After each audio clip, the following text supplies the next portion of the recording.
ઓમ શ્રી ગણેશાય નમઃ. જય શ્રી કૃષ્ણ મિત્રો. આજે આપણે મહત્વપૂર્ણ વિડીયો સાંભળીશું કે શ્રી કૃષ્ણ ભગવાને માતા દેવકીના ગર્ભમાંથી જ જન્મ કેમ લીધો, તેમનું પાલન પોષણ કરવાવાળા માતા યશોદાના ગર્ભમાંથી જન્મ કેમ ન લીધો. મિત્રો, તમે શ્રી કૃષ્ણ ભગવાનની જન્મની ઘણી બધી કથા વાર્તાઓ સાંભળી હશે, પરંતુ શું તમારા મનમાં ક્યારે એવો પ્રશ્ન ઉઠ્યો છે, ક્યારે એવો વિચાર આવ્યો છે કે ભગવાન શ્રી કૃષ્ણએ માતા દેવકીના ગર્ભમાંથી જ જન્મ શું કામ લીધો હશે? તેમનું પાલન કરનારા માતા યશોદાના ગર્ભમાંથી જન્મ તેમણે કેમ નહીં લીધો હોય? તો ચાલો આપણે આ બધા જ પ્રશ્નોના ઉત્તર આ વિડીયોમાં જાણીશું. તમને જણાવી દઉં કે માતા દેવકીના ગર્ભમાંથી જન્મ લીધા પછી પણ ભગવાન શ્રી કૃષ્ણની માતા તરીકે મા યશોદા જ ઓળખાય છે, મા યશોદાને જ જાણવામાં આવે છે. પરંતુ આ કોઈ સંયોગ નથી, પણ એક વરદાનના કારણે આવું થયું અને તેની પાછળની એક વાર્તા છે. અને આ વાર્તા એ સમયની છે જ્યારે ભગવાન શ્રી કૃષ્ણએ શ્રી રામનો અવતાર લીધો હતો.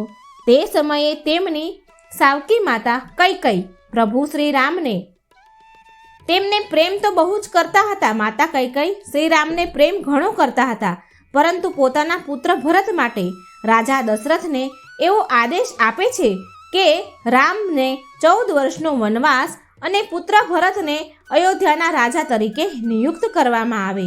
પત્નીને આગળ આપેલા વચનોના કારણે રાજા દશરથને આવું કરવું પડ્યું હતું. તો હવે ભગવાન શ્રી રામના વનવાસનું કારણ માતા કૈકેયી હતા, પરંતુ તેમ છતાંય પ્રભુ શ્રી રામના મનમાં માતા કૈકેયી પ્રત્યે સ્નેહ ઓછો ન થયો અને વનવાસ પૂરો થયા પછી પણ ભગવાન શ્રી રામની માતા કૌશલ્યા બરાબર જ શ્રી રામે પ્રેમ કર્યો હતો, સ્નેહ આપ્યો હતો.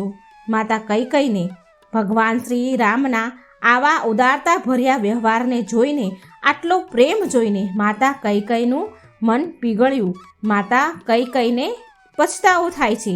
માતા કૈકેયી ભગવાન શ્રી રામને કહે છે કે પુત્ર, આગલા જન્મમાં મારા ગર્ભમાંથી જન્મ લઈને મને પોતાની માતા બનવાનું સૌભાગ્ય પ્રદાન કરજો.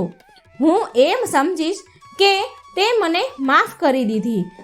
પછી મર્યાદા પુરુષોત્તમ રામે પણ માતા કૈકેયીની આવી અભિલાષાને પૂરી કરવા માટે આગળના જન્મમાં તેમના ગર્ભમાંથી જન્મ લેવાનું વચન આપી દીધું કે હાર સારું માતા, હું તમારા ગર્ભમાંથી જન્મ જરૂર લઈશ. માતા કૈકેયીને વચન આપ્યું અને ભગવાન શ્રી રામ પોતાની માતા કૌશલ્યાને પણ નિરાશ જોઈ શકતા નહીં. એટલા માટે શ્રી રામે માતા કૌશલ્યાને કહ્યું કે હું માતા કૈકેયીના ગર્ભમાંથી જન્મ તો જરૂર લઈશ, કૈકેયીનો પુત્ર બનીને જન્મ લઈશ, પરંતુ હું તમારો જ પુત્ર કહેવાઈશ. એટલે મિત્રો, આ તે જ કારણ હતું કે પોતાના આગલા જન્મમાં દ્વાપર યુગમાં માતા દેવકીના ગર્ભમાંથી જન્મ લીધો હતો. પણ તે નંદલાલા માતા યશોદાના જ કહેવાય છે. શ્રી કૃષ્ણની માતા યશોદા જ ઓળખાય છે. તમને જણાવી દઉં કે માતા કૈકેયીએ જે દેવકીના રૂપમાં જન્મ લીધો હતો અને માતા કૌશલ્યાએ માતા યશોદાના રૂપમાં જન્મ લીધો હતો. ભગવાન રામ પોતાની કોઈ પણ માતાને નિરાશ કરવા ઈચ્છતા ન હતા. એટલા માટે તેમણે માતાનું સુખ દેવકીને પ્રદાન કર્યું અને પછી માતા યશોદાને જીવનભર પોતાના નટખટપણાથી આનંદિત કરતા રહ્યા. તેમજ મિત્રો, પોતાના પૂર્વજન્મના માતા સુમિત્રાના ગર્ભમાંથી શેષનાગના રૂપમાંથી ભગવાન લક્ષ્મણે જન્મ લીધો હતો. તેમજ કૃષ્ણ અવતારના સમયે લક્ષ્મણજીએ શ્રી કૃષ્ણના મોટા ભાઈ બલરામના રૂપમાં જન્મ લીધો હતો. બલરામજીએ માતા દેવકીના ગર્ભમાં પ્રવેશ તો કર્યો, પરંતુ માતૃત્વનું સુખ દેવી રોહિણીને પ્રાપ્ત થયું. મિત્રો, એવું માનવામાં આવે છે કે દેવી રોહિણી પોતાના પૂર્વજન્મમાં માતા લક્ષ્મણજીની માતા સુમિત્રા હતા. અને હવે તે પણ જાણીએ કે કંસ પોતાની સગી બહેન દેવકીના પુત્રને શું કામ મારતો હતો. તો મિત્રો, તમને જણાવી દઉં કે દ્વાપર યુગમાં ભોજવંશી રાજા ઉગ્રસેન મથુરાના રાજા હતા. તેનો પુત્ર કંસ અને પુત્રી દેવકી હતા. કંસ ખૂબ જ અત્યાચારી હતો અને તેણે પોતાના ક્રોધના કારણે પોતાના પિતાને રાજાને પદ પરથી ઉતારી હટાવી અને પોતે મથુરાનો રાજા નરેશ બનીને બેસી ગયો. કંસે પોતાની બહેન વાસુદેવ નામના એક યદુવંશી સાથે પરણાવી. તેમજ લગ્ન પછી કંસ પોતાની બહેન અને બનેવીને સાસરીએ મૂકવા જઈ રહ્યો હતો. એવામાં રસ્તામાં આકાશવાણી થઈ કે હે કંસ, જે બહેનને તું આટલા પ્રેમથી તેની સાસરીએ મૂકવા જા છો, પણ તેની જ અંદર તારો કાળ રહેલો છે. તેના જ ગર્ભમાંથી જન્મ લેનાર 8મું બાળક તારું મૃત્યુનું કારણ બનશે. આ સાંભળી તેણે પોતાની બહેન અને પતિ વાસુદેવને મારવાના પ્રયત્ન કર્યા. બહેન દેવકી અને વાસુદેવને મારવાના ખૂબ પ્રયત્ન કર્યા અને ત્યારે દેવકીએ પોતાના પતિના પ્રાણની ભિક્ષા માંગી અને કંસને વિનમ્ર સ્વરથી કહ્યું કે મારા ગર્ભમાંથી જે પણ સંતાન જન્મ લેશે હું તેને તને સોંપી દઈશ, હું તારી સામે લાવીશ. પોતાના બહેન અને પતિને મારવાથી તને શું મળશે? કંસે પોતાની બહેનની વાત સાંભળી અને મથુરા પાછો જતો રહ્યો. દેવકી અને વસુદેવને કારાગૃહમાં પૂરી દીધા. દેવકીએ એક એક કરીને એમ 6 બાળકને જન્મ આપ્યો. બધા જ બાળકને કંસે નિર્દયતાપૂર્વક મારી નાખ્યા. થોડા સમય બાદ દેવકીએ ગર્ભધારણ કર્યું, પરંતુ કંસ આ બાળકને મારી શક્યો નહીં, કારણ કે વાસુદેવે પ્રાર્થના કરી અને આ શિશુને પોતાની બીજી પત્ની રોહિણીના ગર્ભમાં પહોંચાડી દીધો. અને થોડા સમય પસાર થયા પછી માતા દેવકીએ ફરી ગર્ભ ધારણ કર્યું અને 8મું બાળક જન્મ લેવાનું હતું. કારાગારમાં બંનેને બેડીઓ પહેરાવી હતી. તેમજ બીજી તરફ ગોકુળમાં નંદબાબાની પત્ની યશોદા પણ બાળકને જન્મ આપવાની હતી. સંયોગથી દેવકી અને વાસુદેવનો પુત્ર પણ આ દુનિયામાં આવવાનો હતો.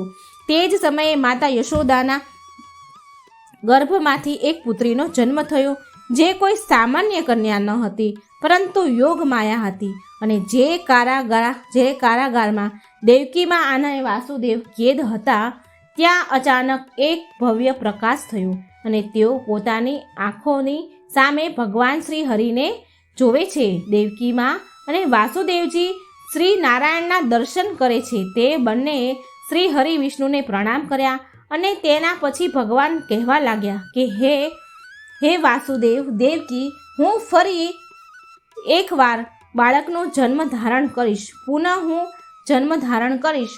વાસુદેવ, તમે તમારા મિત્ર નંદબાબાને ત્યાં છોડીને આવજો તે બાળકને, અને તેના ઘરે જે કન્યાએ જન્મ લીધો છે તે લાવીને તમે કંસને સોંપી દેજો. આટલું કહીને ભગવાન વિષ્ણુ અંતર્ધ્યાન થઈ ગયા. ચોમાસાની ઋતુ હતી એટલે બહારનું વાતાવરણ ઘણું ખરાબ હતું. કાળા કાળા વાદળો છવાયેલા હતા અને ખૂબ જ તેજ વર્ષા થઈ રહી હતી. વાસુદેવજી શ્રી કૃષ્ણ ભગવાનને લઈને વૃંદાવનમાં જવા લાગ્યા. ભગવાનની લીલાથી કારાગારના દરવાજા જાતે જ ખુલી ગયા અને ભારે વરસાદ હતો અને યમુનાના નદીને પાર કરીને પોતાના પુત્રને લઈને નંદબાબાને ઘરે પહોંચી ગયા. તેઓએ આ બાળકને યશોદા પાસે સુવડાવી દીધું અને તેની કન્યાને લઈને મથુરામાં આવી ગયા. ચમત્કારથી કારાગારના દરવાજા ફરીથી બંધ થઈ ગયા અને જ્યારે કંસને ખબર પડી કે વાસુદેવ અને દેવકીનું સંતાન જન્મ લીધો છે અને તે કંસ જેલમાં આવ્યો અને દેવકીના હાથમાંથી છીનવી લીધું. તે બાળક હાથમાંથી છીનવી લે છે અને ધરતી પર ફેંકે છે, પરંતુ તે કન્યા ધરતી પર પડવાના બદલે આકાશમાં ઉડી જાય છે અને કહે છે કે અરે મૂર્ખ, મને મારવાથી તને કોઈ લાભ નહીં થાય, પણ તારા કર્મોની સજા આપવાવાળો વૃંદાવનમાં પહોંચી ગયો છે. તે જલ્દી જ તારો અંત કરશે. આ વાત આપણે બધા જ જાણીએ છીએ, સારી રીતે જાણીએ છીએ કે કંસને મારીને શ્રી કૃષ્ણ ભગવાને મથુરાના લોકોને, મથુરા નગરીના રહેનારા રહેવાસીઓને આઝાદ કરાવ્યા હતા, સ્વતંત્ર કરાવ્યા હતા. તો મિત્રો, આ વિડીયોમાં આપણે જાણ્યું કે ભગવાન શ્રી કૃષ્ણએ યશોદા માતાના ગર્ભમાંથી નહીં પરંતુ દેવકીના ગર્ભમાંથી જન્મ કેમ લીધો. તો મિત્રો, જો મારો આ વિડીયો તમને સારો લાગ્યો હોય તો મારી ચેનલને લાઈક, સબસ્ક્રાઈબ અને શેર જરૂર કરજો. જય શ્રી કૃષ્ણ. રાધે રાધે. Thank you.